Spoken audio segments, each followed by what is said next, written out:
Yan, hello kabsat. Nandito tayo ngayon sa aming munting garden. Yan.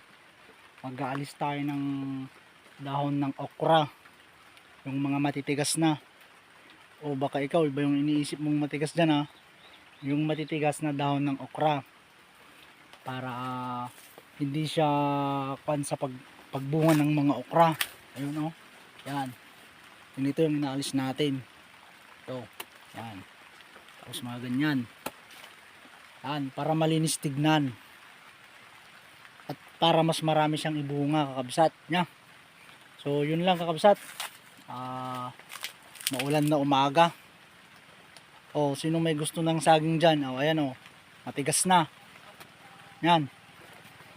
Pwede nang ipahinog. O yan yung aming munting garden. Yan. O, mga okra yan. Yun yung aming mga hindi nakikita, yung aming mga sili. Yun, dun naman yung aming mga talong. Yun.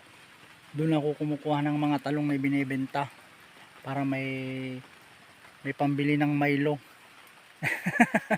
May luto. So yun lang kakabsat.